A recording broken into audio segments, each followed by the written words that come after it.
অৱশেষত আঁঠু কাঢ়ি ক্ষমা খুজিলে শিৱসাগৰৰ মাৰোৱাৰী সমাজে। মন্ত্ৰী ৰণোজ পেগুক স্বাভিমানৰ পাঠ পঢ়ালে দল সংগঠনে। খিলঞ্জীয়াৰ প্ৰতিবাদে আলোচনাত বহিবলৈ বাধ্য কৰালে মন্ত্ৰীক। ৰাজস্থানীৰ বাবে PSO, খিলঞ্জীয়াক নিদিয়ে কিয়?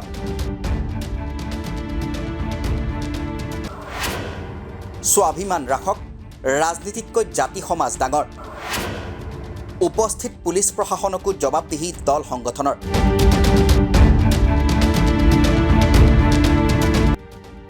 অনা অসমীয়াৰ বিৰুদ্ধে খিলঞ্জীয়া অসমীয়াৰ স্বতঃস্ফূৰ্ত স্ফুলিংগৰ পাছতেই আলোচনাত বহিবলৈ বাধ্য হ'ল অভিভাৱক মন্ত্ৰী ৰণোজ পেগুৰ লগতে জিলা আৰক্ষী প্ৰশাসন। তাৰ পাছতেই সেই সভাতেই আঁঠু কাঢ়ি ক্ষমা খুজিলে শিৱসাগৰৰ মাৰোৱাৰী সমাজে।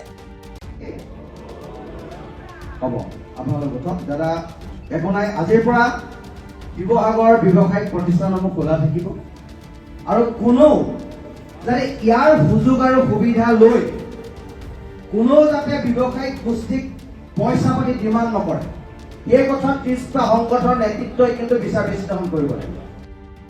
সভাত মন্ত্ৰী ৰণোজ পেগুক সন্মুখৰ পৰাই তীক্ষ্ণ প্ৰশ্নবান কৰে শৃংখল চলিহাই। উপস্থিত প্ৰশাসনক জবাবদিহি কৰাৰ লগতে মন্ত্ৰী ৰণোজ পেগুক কিদৰে স্বাভিমানৰ পাঠ পঢ়ালে শৃংখল চলিহাই, শুনক তেওঁৰ মন্তব্য। কালি মোৰ এগেইনষ্টত এজন মানুহে গুৱাহাটীত কেছ দিলে, তেওঁ আপোনালোকে 2টা PSO দি দিলে। এতিয়া মোৰ এগেইনষ্টত যে কেছবোৰ দি আছে, মোৰ PSO কেইটা ক'ত? আইনখন সকলো কাৰণে সমান হ'ব লাগিব। আপোনালোকে বহিৰাগত মানুহ এটাক ধমকি ল'বৰ কাৰণে 2টা PSO দি দিলে, মোক চব জেগাৰ পৰা মাৰিম কেছ দি আছে, আপোনালোকে মোৰ PSO কেইটা নাই। এইটো নহ'ব, নিৰাপত্তা মোকো দিব লাগিব, হয় নে নহয়? মই খিলঞ্জীয়া ভূমিপুত্ৰ মোকো নিৰাপত্তা দিব লাগিব। আপোনালোকে যদি ৰাজস্থানৰ মানুহজনক নিৰাপত্তা দিছে, আৰে ভাই মোক নিৰাপত্তা লাগিব,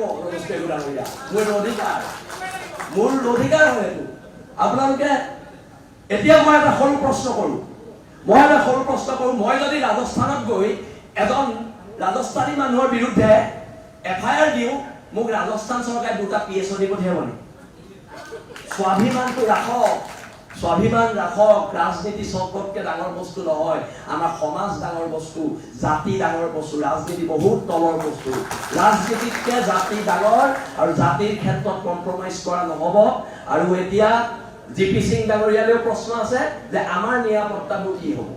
আৰু তেনে এতিয়া দেখোন চব যদি অনা অসমীয়া মানে মোৰ এগেইনষ্টত কেছ দি 2টা PSO পাই থাকে, অসমত আমাৰ নিৰাপত্তা দিবলৈ পুলিচে যায় এতিয়া।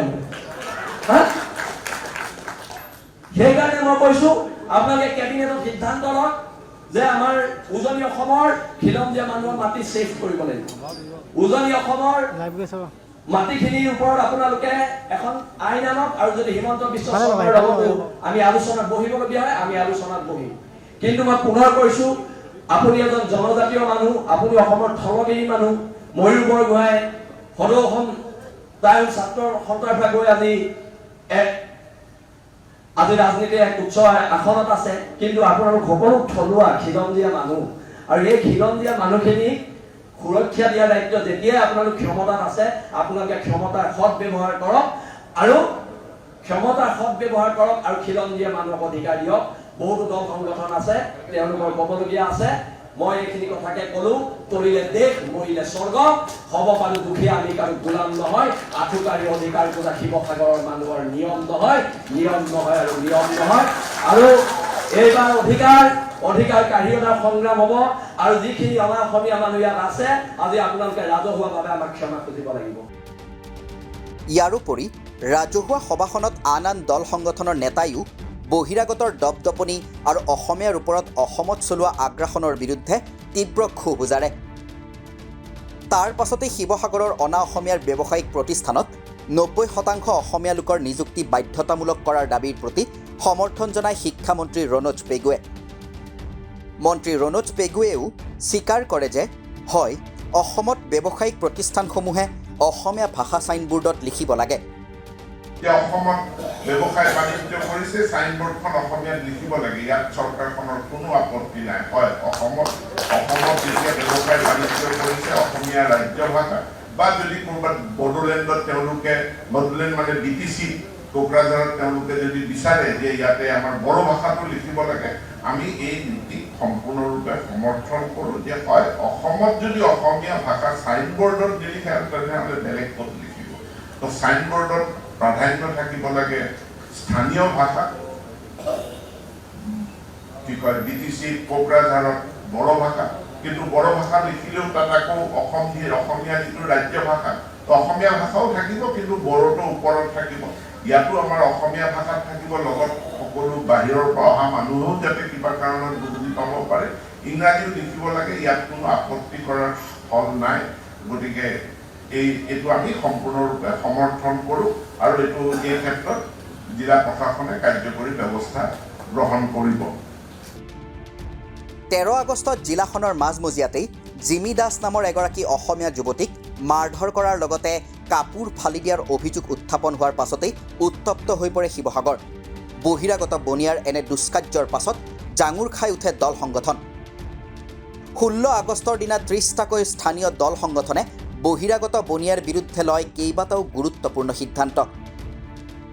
সজোৰে দাবী উত্থাপন হোৱাৰ লগে লগে আৰক্ষীয়ে অভিযুক্ত এগৰাকীক জামিনবিহীন ধাৰাত গ্ৰেপ্তাৰ কৰে যদিও আন এগৰাকী পলাতক হৈ থাকে। তেনে পৰিস্থিতিত 19 আগষ্টত ৰাজপথলৈ স্বতঃস্ফূৰ্তভাৱে ওলাই আহে শ শ শিৱসাগৰৰ অসমীয়া। ইয়াৰ পাছতেই শিৱসাগৰত 20 আগষ্টত 30টাকৈ দল সংগঠন আৰু স্থানীয় ৰাইজৰ সৈতে সভাত মিলিত হয় মন্ত্ৰী ৰণোজ পেগু। এই ক্ষোভৰ জুই অৱশ্যে এতিয়া শিৱসাগৰতে সীমাবদ্ধ হৈ থকা নাই। ইতিমধ্যে শৃংখল চলিহাই দিয়া মন্তব্যৰ পাছতে গৌৰৱ সোমানী নামৰ এগৰাকীয়ে এজাহাৰ দিছিল চলিহাৰ বিৰুদ্ধে। পৰৱৰ্তী সময়ত আলফা স্বাধীনে দিয়া ধমকৰ পাছতেই সেই এজাহাৰ প্ৰত্যাহাৰ কৰে সোমানী নামৰ ব্যক্তিগৰাকীয়ে। সোমানীৰ বাসগৃহত আৰক্ষীয়ে নিৰাপত্তা দিয়াৰ লগতে PSO প্ৰদান কৰিছে তেওঁক। গোচৰ প্ৰত্যাহাৰ কৰিলেও সন্তুষ্ট হোৱা নাই দল সংগঠন। সোমানীয়ে ৰাজহুৱাকৈ সভা পাতি ক্ষমা নুখুজিলে পুনৰ বৃহৎ আন্দোলন হোৱাৰ হুংকাৰ দিছে বীৰ লাচিত সেনা, কৃষক মুক্তি, ছাত্ৰ মুক্তিয়ে। আনহাতে সোমানীৰ গোচৰ প্ৰত্যাহাৰ হ'লেও আন এখন এজাহাৰ দাখিল হৈছে শৃংখল চলিহাৰ বিৰুদ্ধে। হিন্দুত্ববাদী সংগঠনৰ শংকৰ সিং নামৰ এগৰাকী ব্যক্তিয়ে এজাহাৰ দাখিল কৰা ঘটনাই কি ৰূপ লয় সেয়া সময়তহে গম পোৱা যাব। এইদৰেই এতিয়া বহিৰাগত বনাম অসমীয়াৰ যুঁজে লাভ কৰিছে ব্যাপক চৰ্চা।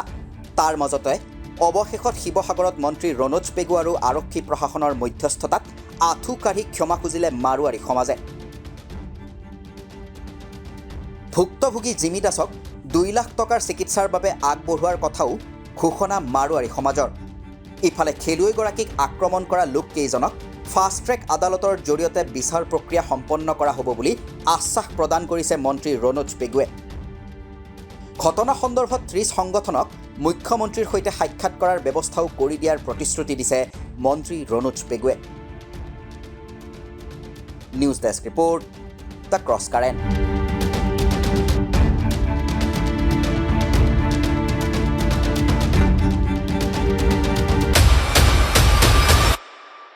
তথ্যৰ ভিত্তিত বিশ্লেষণ, যুক্তিৰ আধাৰত সিদ্ধান্ত।